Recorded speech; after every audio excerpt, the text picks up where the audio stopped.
ఈ మెయిన్ నేను కూడా భయపడింది. హర్రర్ కామెడీ చేద్దామా అన్నారు. హర్రర్ కామెడీ ఏంటి? నేను ప్రేమ కథ చిత్రం చేసిన తర్వాత ఒక 500 సినిమాలొచ్చినియి.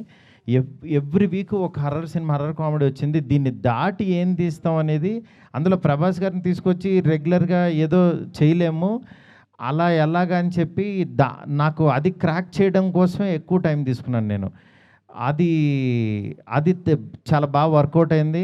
ఆయనకి మీరు కూడా ఒక బిగ్ స్టార్ వచ్చి అంటే ఒక హాలీవుడ్ సినిమా చూస్తే ఎలా ఉంటదో అలా అలా ఉంటది. ఎట్ ద సేమ్ టైం మన మన ఒక తణుకు, తాడేపల్లిగూడెం ఇలాంటి ఒక భీమవరం నుంచి వెళ్ళిన ఒక పర్సను అక్కడికెళ్తే ఎలా ఉంటది అంటే అంత విజువల్, అంత గ్రాండియర్, అంత అన్నీ కుదిరినియి.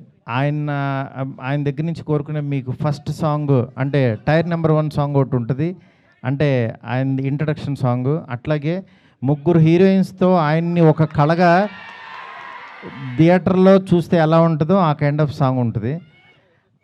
ఇదంతా యాక్చువల్‌గా అంటే సినిమా డిమాండ్‌ని బట్టి నెక్స్ట్ ఆయన మెయిన్ ఏంటంటే డార్లింగ్ సెట్‌కి వస్తే నాకు పిక్నిక్ వచ్చినట్టు జీరో స్ట్రెస్ డార్లింగ్ అంటుంటారు.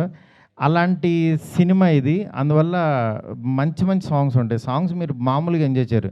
తమన్ మ్యూజిక్ చాలా అల్టిమేట్‌గా ఇచ్చాడు. మీరు చూస్తున్నారు కదా! మ్యూజిక్ చాలా కష్టపడుతున్నాడు తను.